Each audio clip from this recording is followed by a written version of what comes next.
Ladies and gentlemen, we are back with the Strongman Show. It's Uncle Oz and the Caveman, Marcus Charman. How's your week been, Marcus? It's all right. Very good. Yeah, there's been lots happening. Obviously, all the talk was around the stones on the build-up to both Donna and Tom's stone efforts at the weekend. Yeah, there's a few talking points there. But other than that, all is well this end. You been training hard yourself? Yeah, it's going all right. It's going all right at the moment. I think we're somewhere near a bit of a peak. I'm just kind of not wanting to jump the gun. So if Delra McQueen, if you are watching at the moment, mate, sorry, but tonight I might go rogue. I'm feeling strong and I want to make the most of it. So yeah, I do apologise. If I come on next week and just look like a puppy that's been scalded, you'll know that I've done the wrong thing. So remind me next week. We're going to ask you how tonight's session. How did it go? Did you get your personal best, or did you get told off? I'll probably get told off. What are you supposed to be going for? Tonight it's just we're on fives, so it's and it's five with decent pauses. So naturally, you want to go for a single. No. So no, it's just at the moment it's the 167.5s, and it's I want to round it up. So I want to go for I just want to go for the 170s for fives. Because if I for me, if I can get five at 170 with 2 second pauses, that's the best I've ever done. So on bench, it feels so close. It feels so close. So and last week I didn't feel fantastic. I'd had a very, very long day, and it's one of those ones where the bar still moves really, really well. So you kind of want to think to yourself, right, okay, let's see what we can do when we feel good. We are going to check in and see how you do next week. But yeah, it'll be on Instagram later anyway, so I'll either be pinned under the bar, or you won't hear from me for a bit. That's the great thing with you. Either way, it's going to be up on Instagram. So we'll have to check it out. Right, this weekend we had Donna and Tom Stoltman, Donna Moore and Tom Stoltman going for world records in the Atlas Stone. Donna Moore getting the world record, an incredible achievement by her. She's such a fun, inspirational kind of female athlete. She just, I said the other day that I forget she's 40 years old. She could compete as a master. And you think of her as like a young girl, just having fun, but serious when it comes down to competition. She switches on, that animal comes out in her, and what a world record. I think the bit that what makes Donna special is that she's unbelievably real. When she walks into a room, you kind of know she's there, but in such a nice way, in that there's no air of what I've achieved. There's just a brilliant, brilliant human being.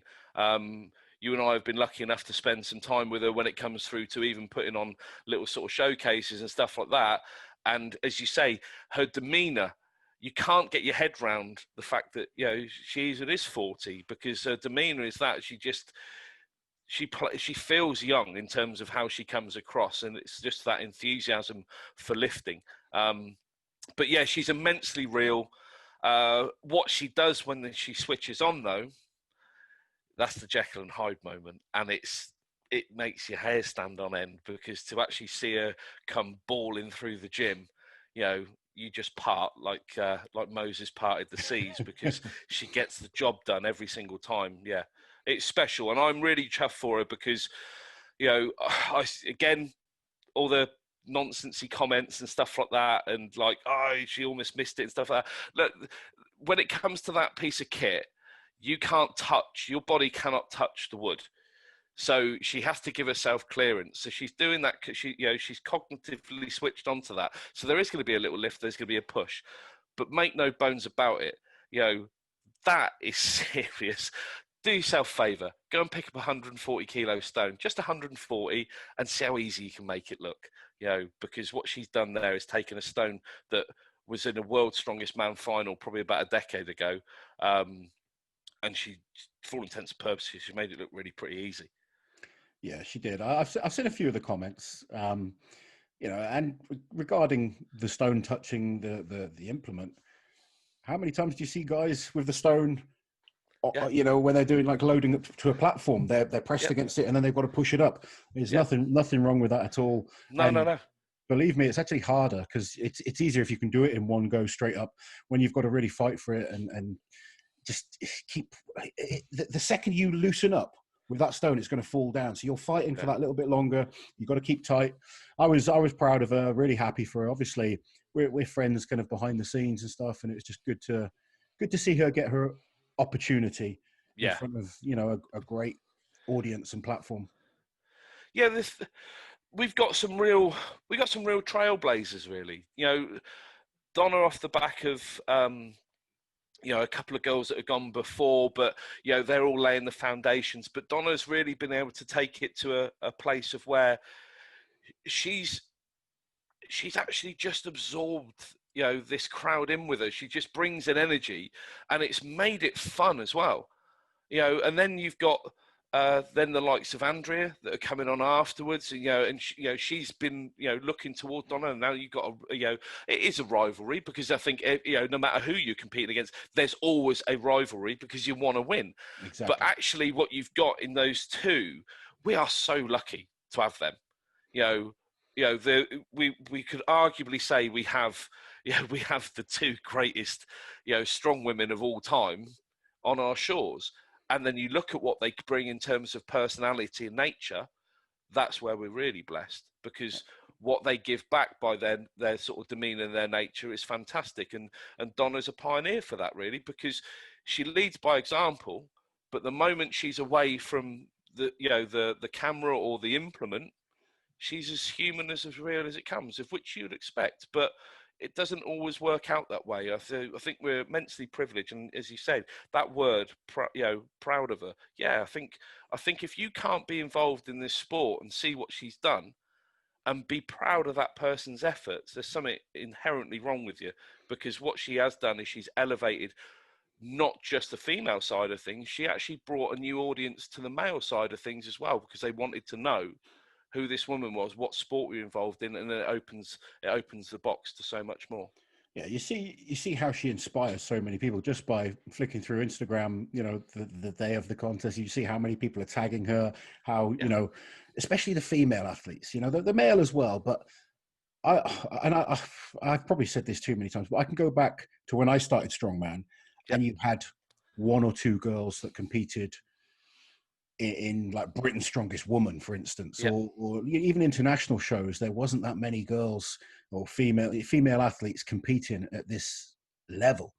Now, every single weekend, I mean, obviously this year's an exception, but you go up and down the country, there's under 62 kilo or 63 is it kilo class females.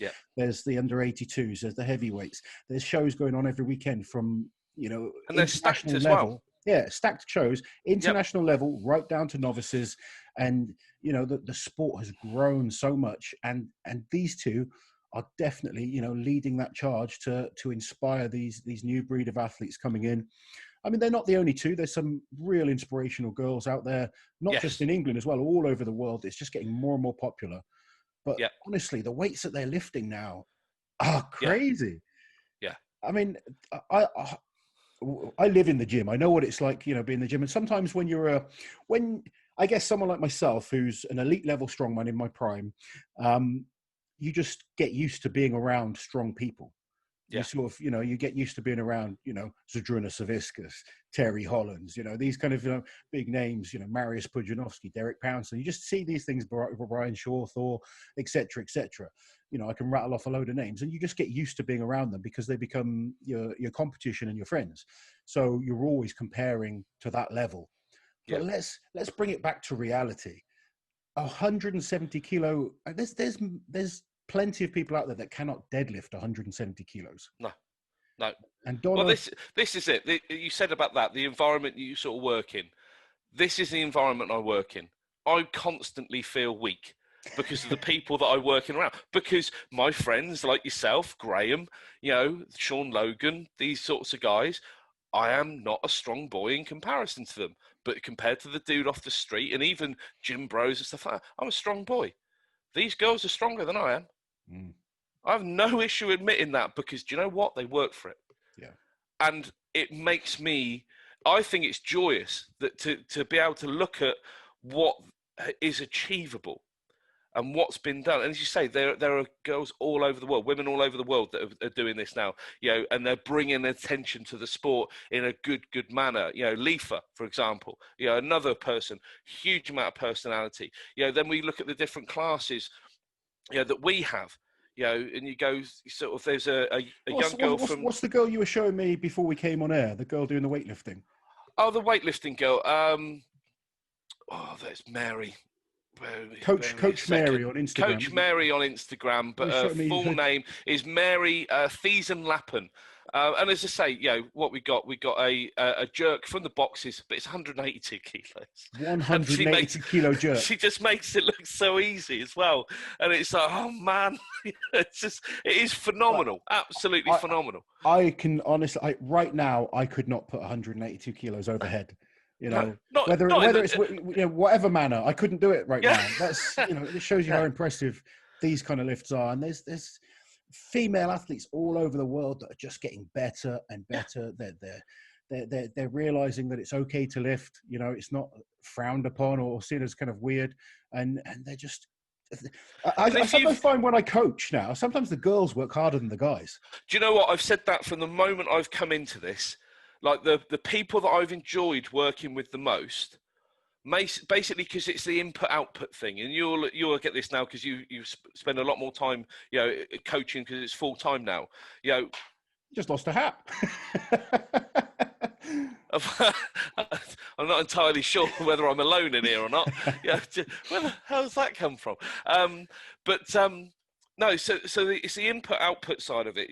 My thing has always been about the cognitive approach to competition and learning to win, and how to win. But when you get a female come into a gym, their self-expectation sometimes is nowhere near even their sort of their own standard. And there is no expectations, and it's a case of, right, okay, show you to do this, and it's, I'm not too sure if I can do that, and then they blitz it. And then once that question is asked, it's like, right, okay, if I can do that when my brain told me I couldn't, what more can I do? And once the penny drops, you just see the evolution. Whereas a dude will come into a gym sometimes, and not all the time, but, for the most part, a majority, and they'll be disappointed because they thought they could do more.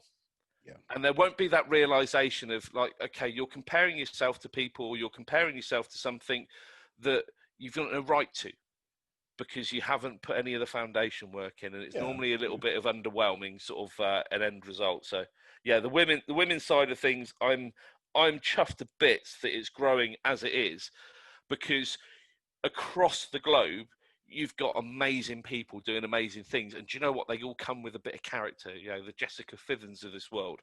I'm going to go back to one salient point though, with regards to the competitions itself. Because you don't get many female promoters. You don't get many females that are doing it. We know Andrea did a very good job. Was it last year or earlier this year? It was earlier this year. It's early this year. Yeah. And it falls to certain people to do it. One person in particular, which has sort of made this his own, and has just ploughed so much time, effort, and resources, and I do think deserves a tip of the hat, is a gentleman by the name of Ant Brown. 100% CA.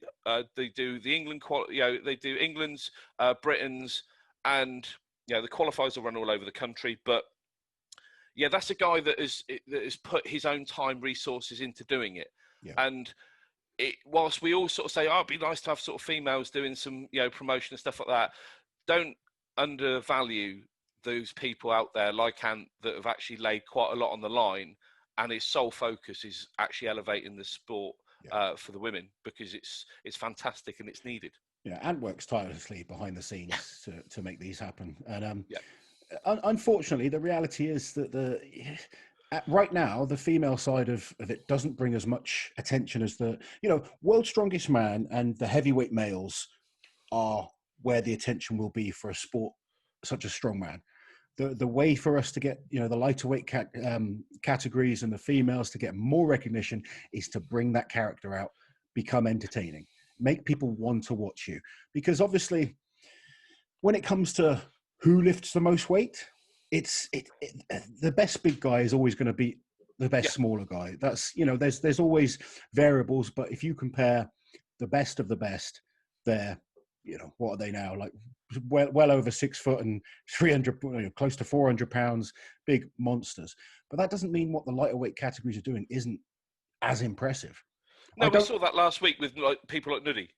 Yeah, you know, unbelievable, absolutely 200 kilo stone, you know, ridiculous overheads, but it's you play to their strengths.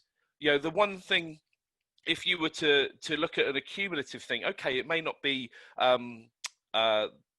for some people something as much as a test, but you know that this is probably where someone like UK sometimes gets this about right. What they will do is they'll throw in some dynamic events, and we've seen this, and we can discuss this later because obviously we've got UK's on the strongest on the man radar. coming up. Yes, yeah. Is what you could do with some of these guys. You could give something like a, rather than 160 or 170 kilo per hand farmers, make it 135. So it's going to be fairly light for the massive guys, but it's still enough to test your grip and it still tests you. It's going to be pretty heavy for some of the smaller guys, but their grip's still just as good and they're fleet of foot. You know, there is going to be a little bit of a sweet spot in there where I wouldn't be surprised where you could pick certain athletes from around the world and say, do you know what? If we did this for distance, I'll pick a 105. Because some of those 105s at certain points. Well, I've refereed contests like under 105, under 90 kilo contests, and I've questioned whether I could beat the guys winning the comp because it's different. You know, yeah, it is different. You know, it's lighter, a bit more speed orientated, and it does make you think. It's like, could I or couldn't I? This is also then what comes in with the Mariusz Pudzianowski factor. Yeah, where we talk of, you know, you cannot discredit what this guy has done. No. Yeah, he beat everyone in front of him. He was an absolute machine. What he was an athlete. You know, was he the strongest human being on the planet at the time? No, he wasn't. But did he win every competition that he go into because of pure will? Yes, he did. And that's where just being massive isn't like be all and end all with the sport. He trained specifically for what he needed to compete in, and he was exceptionally good at it at the time. The sport has evolved since. Yeah. And it does. You go back through the years, you see those changes. Anyway, these are subjects for another day. We've kind of completely come off point. We should be talking about Tom Stoltman. Yeah. We're talking about Donna, but Tom... Unfortunately, Tom didn't get the record. He felt a twinge in his bicep while he made the 265, still look very, very comfortable. Felt a twinge in his bicep. He's only 6 or 7 weeks away from Worlds now. Yeah, and the one I can't still get out of my head is, and hats off to you, Luke, because anyone's at the other end of a 200 kilo ping pong ball coming at them. I've never seen a 200 kilo stone being manhandled like that. That is phenomenal. There you go. Have that. Jesus. You know, it's crazy what he does. Yeah. I'm going to pour a little bit of credit to him as well in that, and we don't see this enough, in that sometimes take a knee. You know, you'll have promoters, and I've heard all the stories. I've heard the pressure that athletes have been under. I've also heard the worry, the fear, the anxiety that comes along with it. Oh, if I don't do this, I might not get another shot. I might not this. Do you know what? You get one body. That's it. One body, one set of biceps. You know, as you know, everything. Unless you've been in a position where you are tearing meat from bone, don't ever feel the pressure to do something if it means, you know, that taking a knee means you can live to fight or live to lift another day. I thought what he did was sensible. It does, and it shows the evolution in Tom himself. You know, he's grown, he's matured as an athlete. That's professional. It is. That's professional. I can relate. I've been in that situation. I know what it's like to have that pressure on you. Yep. Of, I should really perform now, but I could risk my whole career trying to make a little bit of money. And that's, well, you've done both things. And this is where you know, speaking to a more experienced, you know, athlete is key in that you've been on both sides of it. We've been at Europe's with Worlds ahead, and do you know what? The knee's not right. If I risk the knee at the moment going into World, I might miss Worlds. And, you know, obviously you had it in your head that was it anyway. So you did the sensible thing. But if we go back earlier in your career to a squat, you've been pressured. Yeah. You know, and by your own admission, it's a mistake. You know, but everyone's susceptible to it, and it's that experience to be able to pass on. But also, maybe the promoters need to bringing that up is a great example. You know, because I got a lot of shit for that. You know, I got a lot of shit. People. If I'll just kind of explain the story. 2013, World's Strongest Man in China. I had the squat in my group, and I think 3 people zeroed. A couple of guys managed 1 or 2 reps. And, it wasn't looking great. No, the producers. As a TV show, as a TV show, it just wasn't looking great. So the producers weren't happy. I'm not going to name names, but I was approached and told, we need you to really give this, you know, don't just do 3 lows. We need you to give it all, your all. And I mean, they offered me £100 per rep, $100 per rep on the squat. So I thought, okay, I can bag myself an extra grand here if I do 10 reps. And rather than taking the smart approach and doing the 3 reps, saving myself for the final, I went for 10. Coming up on that 10th rep, I blew my quad. That then cost me the whole year. I had to miss 6 months of competition. So I missed more income that, you know, you've got to think about, and ended up doing, you know, very well. I had to pull out of the World's Strongest Man that year because I did, you know, badly. So financially it was terrible, even with the $900 that I got for putting myself in hospital. Yeah. And, you know, strongmen are not being paid millions and millions of dollars to do this stuff. It's a lot of them have full-time jobs. Some of them have part-time jobs. Others rely on these competitions and sponsors and things like that to pay the bills. So when I was younger, I was just naive and stupid. And, you know, you want to please people. You don't want to risk being alienated from shows. So you try and please people. And obviously I've got older and I've learned that I can't do that. So I try and pass it on to the next, you know, generation, so they don't make those mistakes. And from my point of view, I think he made the right decision. It's, definitely. You know, he's not going to World's Strongest Man as just making up numbers. No, that boy's, but he has to have his eye on winning it. Exactly. Now. You know, I can openly talk about who my favorites are, and I don't have Tom in my top 3, but he's capable of it. Yeah. And if you're capable of it, you're in with a chance of winning. Anything can happen in a contest. When Tom came around, he was in a similar vein of form in terms of like that prediction thing. I think we all used to do it with, like, similar to like the Luke Richardsons. Just because there's an unknown quantity to him, but then you look at him when he's sort of sweet spotted, and you just go, do you know what? Actually, attribute wise and event wise, you're pretty on it now.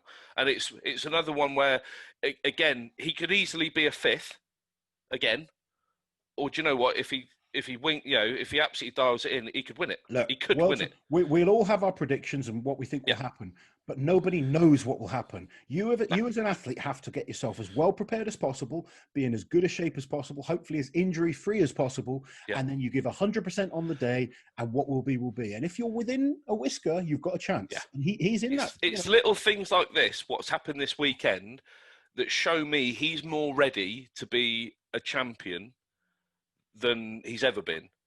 People may look at it and say, oh yeah, but we really wanted to see him lift a stone to prove it. He doesn't need to lift a stone to prove it. Look, he's already the world record holder. It's a smart decision. It is a smart that shows how to be a winner. Brian would have been proud of that.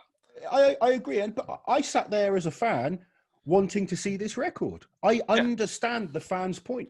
You know, we want to see these records broken. We want to see these athletes going for it. We want to be entertained. We want to see the records.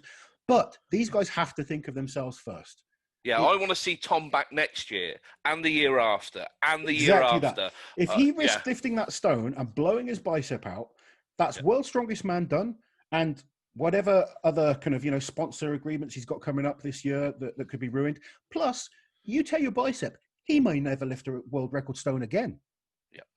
And I can tell you again from experience, I've been in that position. I was very good at dumbbell. I was great at axle and pressing. I tore my labrum in my shoulder in a contest in China. I've never been to that level since. Yeah.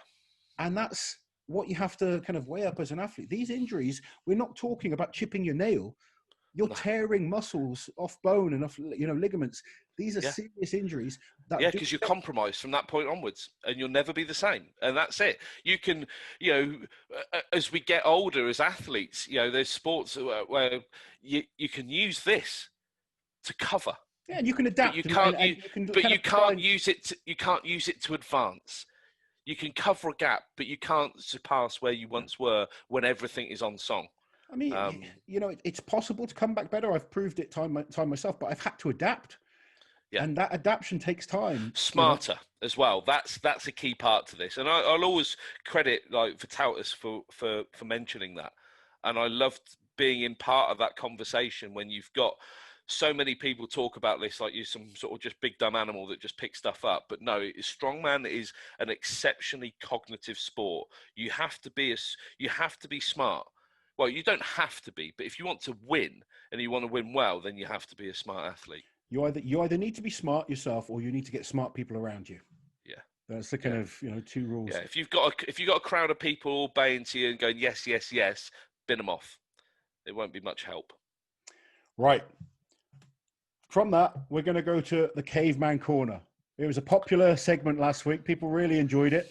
So, Marcus, who's in the Caveman Corner on? Right, I am going to bring him up because, again, the people that I'm looking at, and there is a whole raft of them. It's going to take weeks and weeks to get through some of these people. And also, if I've contacted you and you've not sent your videos in, hurry up, because it would be nice to get a little bit of a head start on some of them.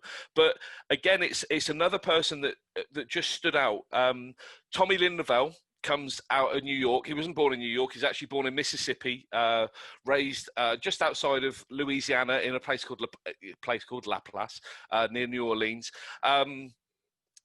If you follow him on Instagram, and we'll get his Instagram up in a bit as well, you'll know why he's worth a follow, and you'll also know one of the reasons why he stands out. We're talking about a hairstylist from New York. He's another dude that's just he's just got a really good aura about him. He switches it on when it comes to comp. Stands there in his tiny little tight shorts. Brilliant barnet, beard on point. But he's serious when it comes to getting the job done. And it's just, again, he's just a standout. There's certain people, when you see him compete, you see people do well in events and they start calculating whether I can do this and if I hold this play. When you've got people that are just steamrollers, they know that if they dial it in, if I do what I've been training for and I nail this and I give 100%, I'm all in on it, I'm winning. And it's not an arrogance. That's an earned feeling. That is just, I am here to do a job. If I do it to the best of my abilities, I win. That's Tommy. And he does it, wearing socks and Crocs. I'll leave Tommy to introduce himself, say a little bit more, and then at the end of this, you can see a couple of Tommy's more special moments.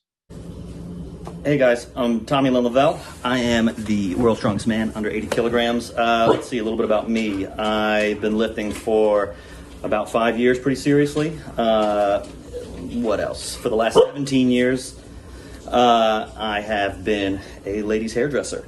And I realized at some point, I have to work with my hands, and I truly love that. I've also played piano for a while, and now with Strongman, I mean, it's all this, baby. It's all this.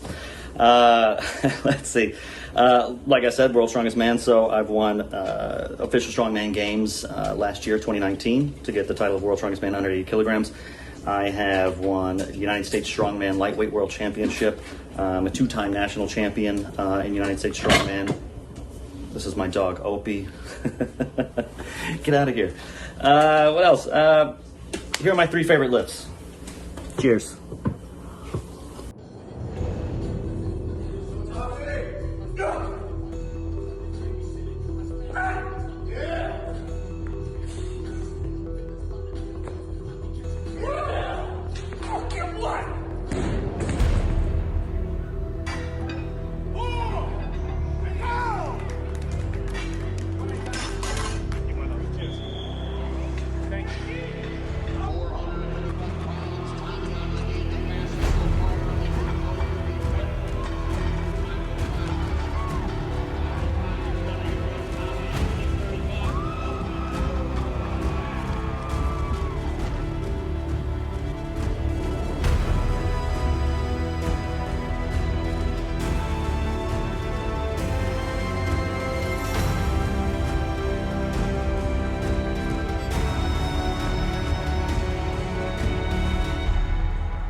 So if you've seen that, then you'll get a little bit of an understanding of what makes Tommy Lynn-Lovell a little unique. He is a brilliant bloke to be around. Things you may not know, and it's amazing what the internet throws up, and none of this surprises me as well. Not only did Tommy want to actually be a professor, and he was he was majoring in history, and it's time away from college that sort of got him to the point of, okay, what do I do? What do I do? And ends up in beauty school, and now he runs a successful salon in New York. He's had one in Florida. But the best fact I could find about Tommy, this is phenomenal. He once traded a snake for a bike. Now that's a kid. That's a kid. A snake for a bike. If you're gonna live in sort of in Louisiana, and that's the way to get about. You know what I mean? What do I do? Well, he's got a bike, I got a snake. I need to get somewhere else, mate. Do you want a snake? Brilliant, Tommy. You're a legend, mate. You're an absolute legend. Oh wow! I don't think I've ever heard of someone trading a snake for a bike before, but I like it. Yeah. He's a good dude. He's another person as well that I think he adds to it all. Everyone thinks that this is some sort of formulaic thing. If we follow this, recipe, this is what we become. If we follow this, I love the uniqueness of some of these people. There's a couple of others that I'm waiting on. Wesley Claiborne, get your video in, please, mate. Rebecca Rowley. There's other sports. There's other bits like the Highland Games, all sort of drag towards this, and it's what makes the melting pot of strongman so good. Yeah. Because we do drag in other athletes. We see so many incredible athletes now just so people understand, we're only featuring one a week, but we're looking at the females. We're looking at the lighter weight categories. We're looking at the disabled athletes. We're going to bring people like Martin Ty, 550 deadlift, nuts. Some of the most inspiring athletes you'll ever see. Really just trying to show how big this sport's becoming, how accessible it is now to so many more people, and to give these guys a little bit of limelight that they deserve. Yeah, it's not always about, don't always expect it to be the most phenomenal singular lift, because a lot of the people out there that have crafted, a lifetime's work are the ones that just enjoy it. And a lot of the people that have the longevity, that's the thing to actually look at. So if you're looking for inspiration, sometimes look at the people that have stayed in the sport. I always go back to you guys as well, what I call the trinity of British strongman, and that is, Laurence, Terry, Mark. What's the one thing you boys have got in common? You love doing what you do. Well, yeah. I can't say that. Apart from Fee, I'm the second oldest. But no, it's I think the fact that we're trying to show some personality. Yeah, exactly. I always remember you saying, if it all stopped tomorrow, you'd still train, and that process, that part of the journey was one of the most enjoyable parts of it. And out there are so many of you that and I am watching, because there are times when I'm maybe not feeling up for it, and I know it's the same for so many other people, and all the way through to the likes of Mr. Shahlaei in front of me. It's like the people that stand out every once in a while, which make you just go, wow. So we're looking for them. That's what we want. It's just these kind of hidden gems that haven't quite been given that opportunity yet to shine. But there is, that's, you've shown us two world strongman like champions, under 90 kilo and under 80. I look forward to seeing what you've got for us next week. Yeah, we're going to go for a bit of a wild card next week. I look forward to it. Right. This week we have the UK Strongest Man coming up. And this one is being kept very quiet. I'm just going to check my little list. Top secret. I know I'm going to bring that up. So bring that up. I'll tell you one thing I do like about the UK's is there's a lot of variety to it. And, Glenn gets a lot of shit from people, but he does put on a good show. And I think over the last couple of years, the UK has been a very, very entertaining family show.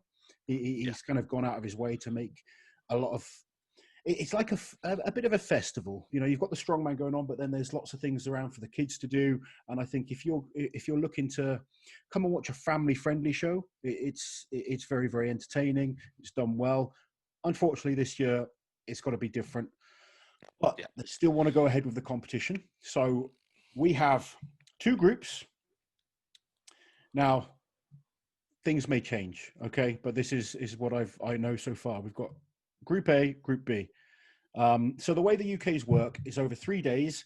They have the quarterfinals where the bottom two from each group are eliminated. Then you have the semi-finals where then the bottom two again are eliminated. So you're left with 4 from Group A, 4 from Group B that merge together to make an 8-man final. Yeah. So the groups for the UK's, we've got Group A. Yes. Let me just check. So Group A is Paul Benton, Mark Jeans from Wales. Paul Benton, by the way, is the current champion. So he's ahead of Group A. Mark Jeans from Wales. Paul Smith. Paul Smith is a great athlete from England. Desmond, I don't know how to pronounce it. Is it Gan? Desmond from Wales. Have you seen him before? I know. Yeah, Desi. Desi, yeah. I love that. Yeah. Oh, Des. Yeah. Now, mate, Des. No, he's just brilliant beard. Brilliant. He beard, has Des. got an epic beard. Yeah. But, I've never sort of seen his second name before. I just know him as Desi. No. But again, yeah, Viking. Which seems odd to have a Celtic Viking, but there you go. Let's go along with. I'll just call it Guyan. There you go. We give it a bit of Guyan. We got Lewis Jack from Scotland. He's improving all the time. Matthew McKeegan, from Ireland. Andrew Flynn, who is very, very well, and Phil Roberts rounding up one. That's a good solid group there. Yeah, there's a couple of oddities really as well. In the Matthew McKeegan, if I'm correct as well, is the small athlete from Ireland. Not the biggest lad. Again, he's going to fall into that sort of but he's got some deadlift on him. He has got some deadlift on him. It'll be interesting. He's another one that's just a kind of absolute sort of guns, guts, and glory sort of athlete as well. So I like the fact, again, if this was like a giants competition, you could pretty much pick it and just say, right, okay, you're going to struggle. The great thing with the UK is because you've got Dinah. Yeah, and it's the reset each time and the chance to get through. And that's where being a rounded, dynamic athlete sometimes is no bad thing. And that's where, depending on the events, and we'll have a look, I'm not too sure whether we can grab them up. But I know some of the events, we've seen some of these boys training for them. But in terms of... You've got Paul Benton, who's the current champion. You've got Paul Smith, who's been to World's Strongest Man. Phil Roberts, he was doing amazingly, obviously devastating injury that he's coming back from. It's going to be interesting to see what kind of shape he's in. If he's in top level shape, major threat. It just depends, can he come back from such a nasty injury? I'm genuinely chuffed though to actually just see him back in comp. Definitely. This is a bloke that applied so much pressure to himself. Yeah. And he ended up with the horrific. most devastating line of perspective I think anyone's ever going to get, because it was cut, it wasn't cut or dry whether this guy was going to lose a leg or not. And then everything else then sort of falls into place. I'll tell you what, just for him to get back to this level is an achievement. Incredible. Yeah. His weights are going up, but do you know what he started to do? Enjoy it. That's a big factor. That's really what he wasn't doing enough of. You could kind of tell. It looked kind of painful before, because it was just like, this is what I think I should be doing, not because it's like, it seemed like a little bit of love was lost. Whereas now he's just like, I'm happy to be here. And do you know what? That could actually make him a little bit more dangerous. Sometimes injury does make you do that. It makes you kind of just realize, I just love doing it. I want to be back to doing it. And hopefully the leg is strong again, and he'll be strong. But it's a strong group. You've got Andrew Flynn, who's impressed you, I know, tremendously. Yeah. Paul Smith, again, I just mentioned. Mark Jeans, very, very good Welsh athlete. Very, very good at certain events. He's got some events where he's very, very strong. Yeah, he's Desmond's training partner as well. They sort of buddied up, which again is a good thing. When you got the same group, exactly. So that will add a little bit of spice to it. One bloke not to overlook in that group as well, because Lewis Jacks, literally out of nowhere, about a year and a bit ago, and he's just getting stronger. He's getting better all the time. Stronger. Yeah. He's in the mix. He's in the mix with a cracking group. But then you look at that sort of that collective of guys. The Scotty Millans and all those boys. They all muck in. Yeah. And then the Stoltmans have them in, and then it's just a case of, let's see where we can advance to our lads. And it's a cracking thing to see. But I wouldn't rule out Louis.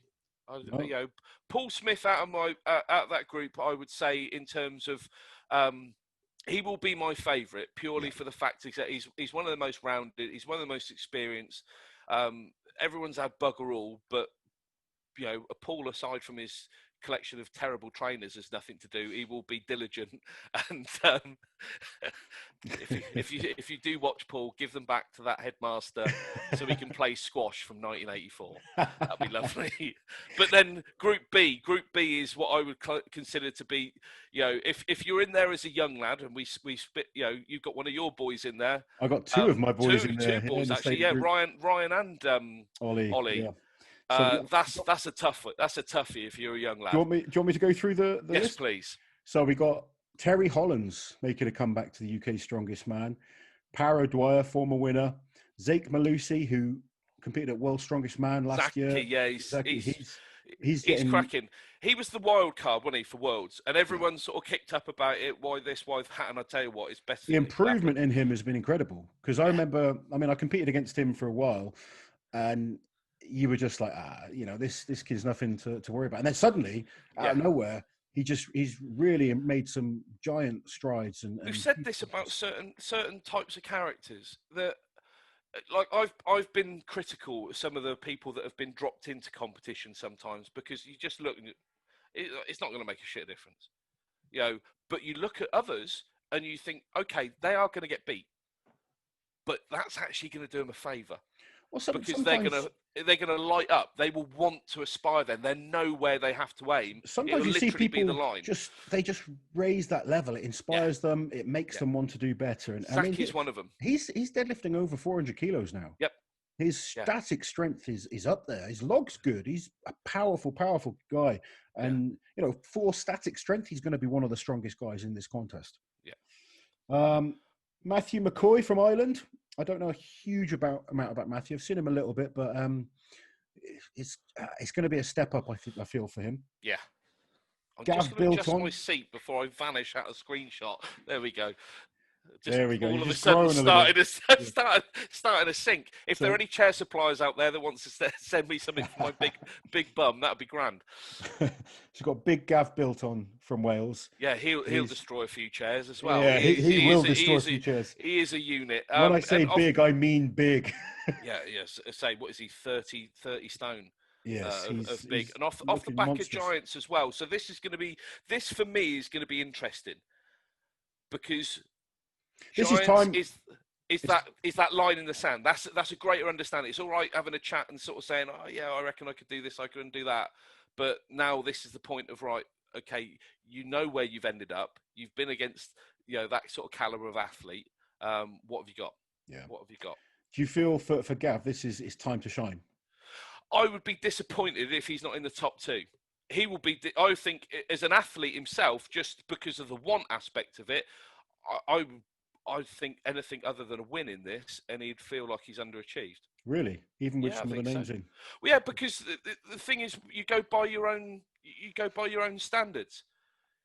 You've set your stall out. There is, in terms of the Welsh side of things. Sorry, I shouldn't laugh, but what? Just slow. I'm just gonna there. There we go. Yeah. I think my chair has finally given up the ghost with my bum in it. Have you put on weight recently, Marcus? I'm only a couple of kilos, but I'm just under 125 kilos, so I should be all right. But no, I think because of what he's wanting to do, he's out the army, so he doesn't have that round him anymore. He's been able to concentrate. He's drawn the line in the sand of what he wants to do. He's had the line up now. He's got the whole thing of standing there with the guys from Giants. He's got the likes of Luke Richardson to look at, the Adam Bishops, then the wild cards that came in across like Irvin and stuff like that. Guys that are just regular day strongmen. That like, this is just what we do. This is the minimum standard of which we go. And do you know what? Call it as it is, and Gav, you can get on the blower. You weren't there. No, just weren't there. But again, Gav's another one. I feel that needed to happen because you go, right, okay, I now know what I need to do. I think this gives you the opportunity. I don't think there's so much you can do in the time frame, but a mental change is sometimes enough, because it's right. Okay, the attack. You know what it's like. Sometimes you miss something, you miss a rep, and if it feels like it's on you and your accountability is dialed in, you can get it again, because that level of, do you know what? And now I really want it. Mm-hmm. Now I really want it, and this is the time where I think Gav could show how badly he wants it. Yeah, interesting. I mean, it's a tough contest to predict. Honestly, is. I mean, I'll go through the rest of the list. So we've got Ryan Bennett, who's making huge progress. Another one of my lads, won London's Strongest Man earlier this year. Yep. Just, I think he was second, I believe, England's Strongest Man to Paul Smith.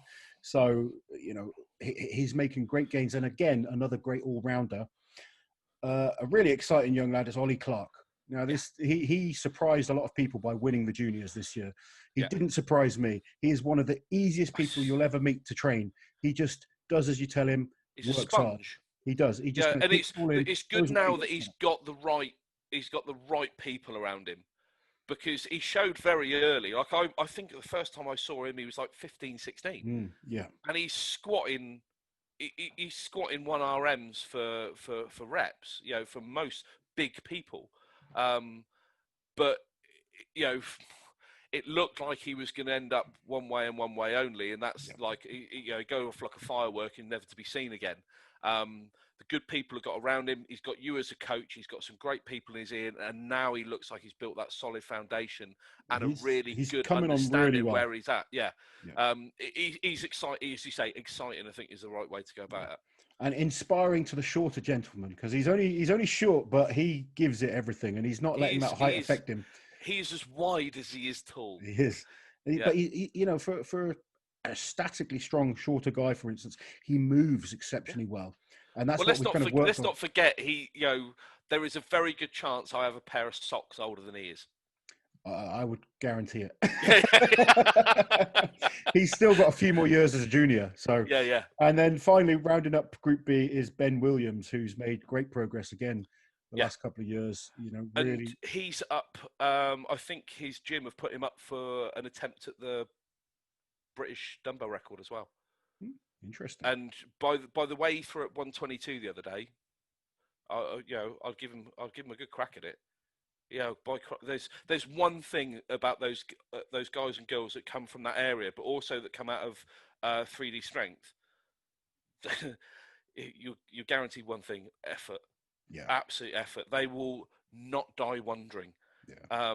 And it would be great to see what he can do over, if he gets through the first day and into the second day, that's where it'll be interesting. It always is. I'm gonna quickly run through the events. Don't interrupt because we haven't got time. Yeah. But just so you know the events, I think you'll quite enjoy the mixture of events here. So we've got the tractor tire super yoke, which is a 440 kilo super yoke for 20 meters. Yeah. Glenn's yokes are tough, and I can promise as someone that's used them many times, a lot of people struggle with them. They're usually pretty. You usually don't get many people finishing some of his yokes. Then we've got the last man standing silver dollar deadlift, which again, big weights we're going to see lifted.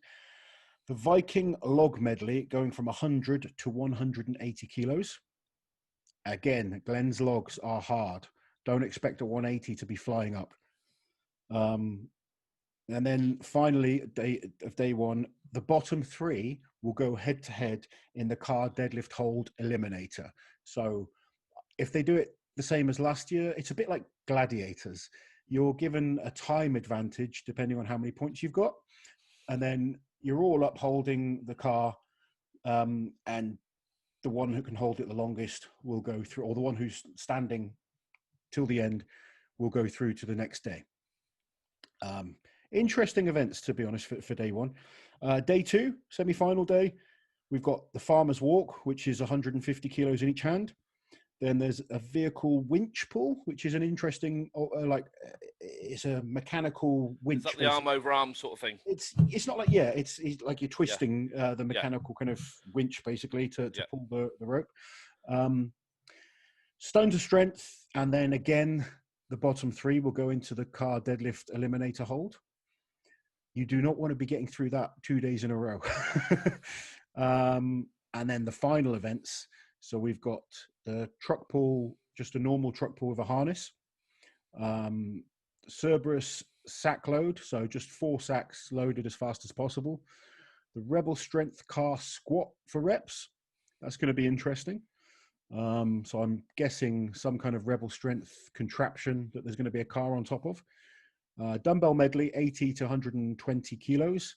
And then power stairs to finish with 200, 225 kilos and a 250 kilo implement. So an interesting mix of events.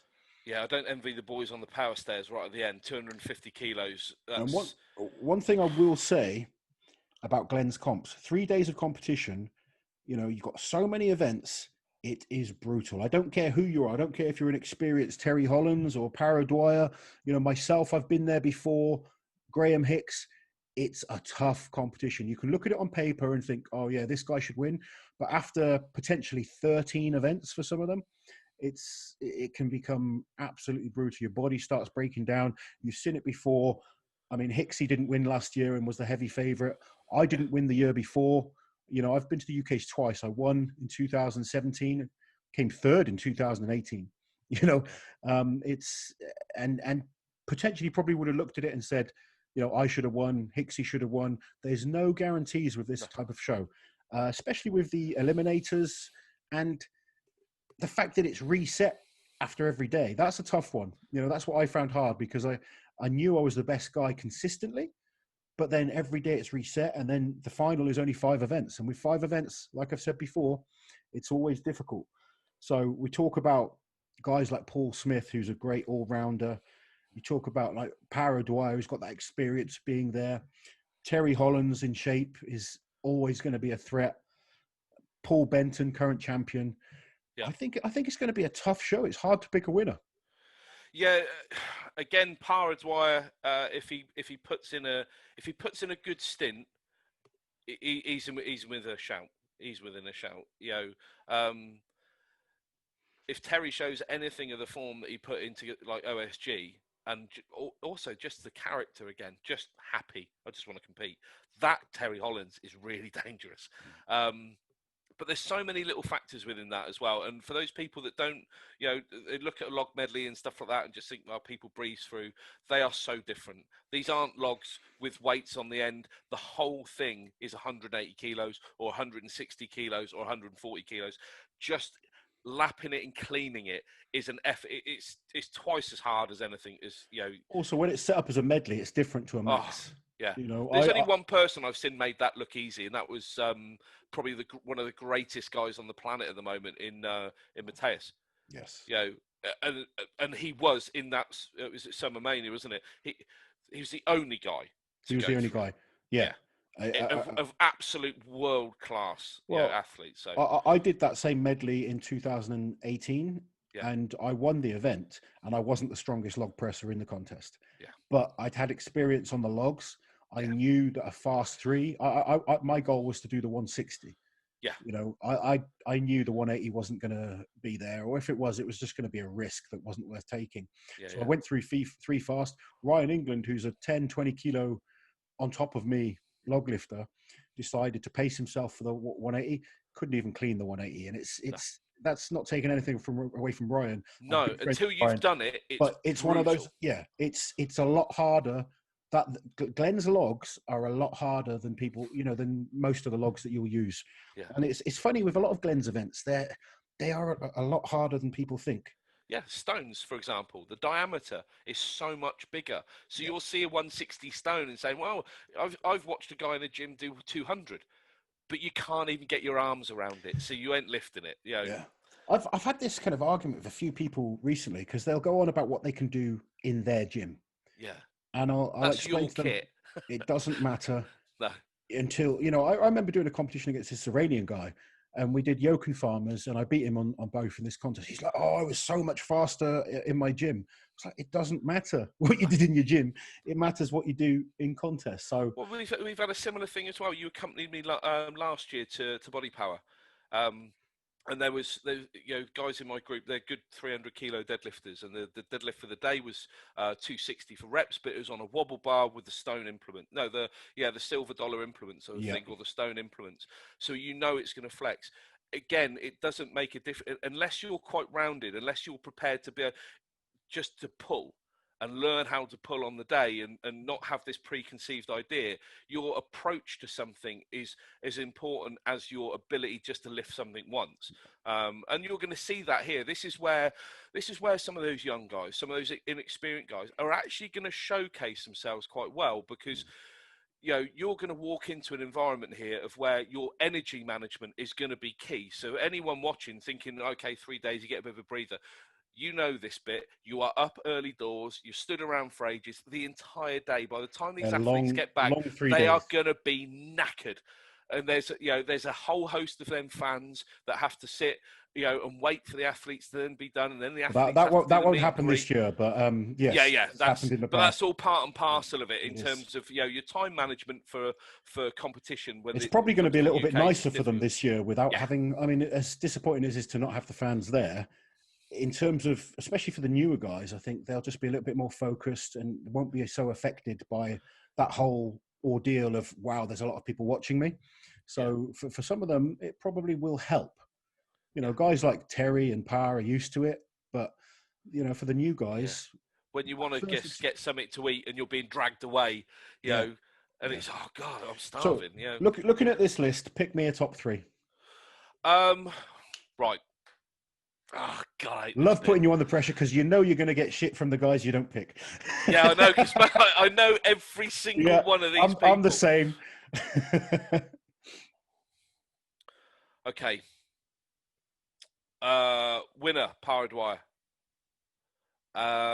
Second place, Paul Smith. Third place, Terry Hollands. Ooh, interesting. Yep. Just because, again, I could throw in about 4 different names, mix it all up, but I want people chatting. Yeah. I want people chatting. I could easily put Gav at the top of that, because if he comes in... I was going to say... especially with things like the squat and stuff like that, the boy's a monster, but let's just get some names going as well. I want to see what's going on. Do you know what? I'm looking at it, and it's hard to predict. I'm just looking at the events. I'm really looking forward to seeing Matthew McKeegan on that deadlift. Yeah. Because he's not the biggest lad. Same as like Ollie, to be fair. He may not be the biggest puller, in terms of overall in that lineup, but it's a silver dollar implement. He's only got to get the thing moving and off the ground by that. Yeah. It's amazing how that implement could actually work in his favour. I do think an in-shape Terry Hollands is going to be dangerous. It depends if in-shape Terry Hollands turns up or not. Yeah. That's the only question. But looking at the events, I mean, if he gets a good start with a truck pull, he's an incredible truck puller. I really can't see anyone touching him on the truck pull. Even like, you mentioned like Gav and stuff like that. I don't think Gav's got the experience to cope with Terry on truck just yet. Maybe a bit more practice on those type of events, but the dude you can never rule out for that as well, just because we always talk about this wild card element to it, and like, who would have ever picked Paul Benton last year, especially on the trek pull? Do you know what? Everyone was dying on their ass, and Gav was the heavy guy, the only guy to get that thing on the ramp and moving because of those trailers. You've got a guy that's giving away 40 kilos, probably 45 kilos to Gavin Bilton, and he matched him. And honestly, it was one of the most impressive feats that I saw for pure will. Paul came in great shape last year, and he's, I'm sure he's going to be well prepared for this one as well. And again, a good all-round athlete. And the other thing I will mention, these events are not guaranteed. They could be changed. And as is Strongman. That's not uncommon. But I mean, I'm going to struggle to pick a top 3. It could be. I think Paul Benton will be up there. I think it's going to be. He knows how to play the game as well, which is for this set of for the 3 days. He's savvy. I'm going to say top 4 in no particular order. Paul Benton. You can't do that. Paul Smith. I can do what I like. He's got. You'll show your rules. You throw me under the bus and then get Gav Bilton to pull it over the top of me. I'm going to predict Paul Benton to be above Gav. I think Gav could. I reckon he'll be around 5th place. But I'm going for the hard one for me is Terry. Terry in shape can win this. Yeah. It depends how motivated Terry is. I don't know. I haven't seen too much of his training recently. he wasn't. I mean, I don't know. He didn't really do much at Europe, so it's hard to really gauge off that. Yeah. Well, the other part of it is, do you know what? Has Terry's hamstring even healed yet? There's a good question. Is Terry going to be there, or are you going to have a reserve? I'm going to go for a bit of a different one. I'm going to go for Paul Smith to win. Okay. Yeah. I think he's good enough all round. I think he'll conserve energy. I think he's smart enough. He's got that experience now, and I think it's time for him to step up and win a title, a big title. Yeah. He's going to be really pissed at that. He's going to be happy that you said it, but I sponsor him. and I put him in second. Well, look, they're all great athletes. So, I mean, even some of the ones like we haven't mentioned, like we've said before, we talk about Tom going to Worlds. Yeah. As long as you are in shape, and this is the thing, when you hear people doing predictions and stuff like that, I've seen it before as an athlete. You as an athlete have to go there with blinkered vision and focused on being as prepared as possible and give it your all on the day. And then when it comes to the day, anything can happen. I'm going to throw something into this because I know we do predictions and stuff like that. Honestly, I couldn't, it sounds a bit odd to say this, but I couldn't give a shit for the winning order. There are other things that actually matter more to me within this. I want to see Paul Benton get through. Paul Roberts. Phil Roberts get to a final.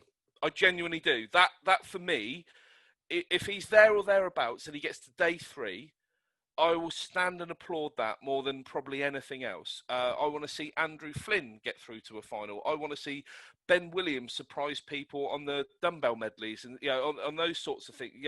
I want to see Ollie Clark, Ryan Bennett hold their own and stand shoulder to shoulder with some of the people because they've got the likes of Terry, the likes of Parr in their group. It's so much that can benefit everyone. And if you love the sport, Louis Jack and meeting Zaki in a final. Those Scottish lads stood there. There's Paul Benton, who's already won it, of which I'm going to state this out. The fact that Paul Benton didn't get the airtime, having been the first Scottish winner of UK's, is abhorrent. For any person that backed him, sponsored him and stuff like that, and you didn't go to town on that bloke and put him front and centre, that's beyond the pale. Because that lad, he caught a bit of controversy because he speaks his mind, fair play to him, but more than anything else, which you underwrite, is the fact that he gave everything, and that any winner deserves their airtime, and the fact he didn't get it, he deserved his win. Yeah, he deserved his win. He performed brilliantly, and I'm great friends with Hicksy, as are you. But Paul deserved his win. Oh, gotcha. Hicksy, we can make excuses for him. He hurt his ankle, but it's not that's competition, and this is why when we do predictions, you don't know what's going to happen. And all these guys have now got an opportunity to get noticed, to be seen. We always talk about the Stoltmans. You've got 3 great Scottish guys in this contest. Look how much the Scottish have improved over the last few years. It's great to see. And again, Welsh, the quality of the Welsh.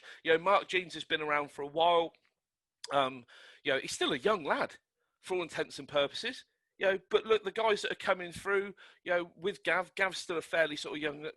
Desi's going to get a great amount of experience of this. I think competing alongside your training partner, I couldn't ask for much more than that. I think that's, they've got the right setup as well. It's a brutal camp.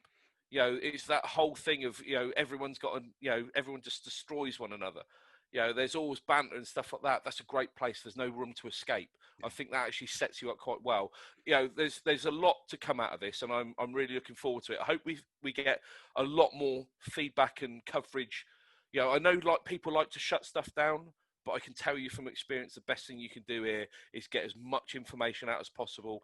If you haven't got things like the meet and greet afterwards, make sure you've got a social media team that are there to do little interviews, little snippets, and capture the moment when people finish events. It's why I'm kind of talking about. I know the fans want to hear about it and want to see these guys, and good guys competing. This guys, we know how good they are, but they need to be shown to everyone so they get that exposure and help again grow the sport. Anyway, we've ran out of time for this week. I hope I hope you guys have enjoyed. It's the Strongman Show number 4. Marcus, it's been great to chat as always. Be back with you next week. Just very, very quickly, for those that want to go and get Team Affinity products, Uncle Oz is your code. Yep. That gets. And then just head to www.iamthecaveman.com, or if you want to learn a little bit more about it, find me on Instagram, Team Affinity. going forward, we're going to do some product reviews as well. So we're going to get you telling everyone why they should be buying your various different products. Right, okay. I might get other people to do that. That way it doesn't come from me. No, guys, we'll be back next week. Have an awesome week, and we'll see you soon. While you're here, guys, subscribe to the channel, hit that notification bell so you don't miss any of my awesome strength content.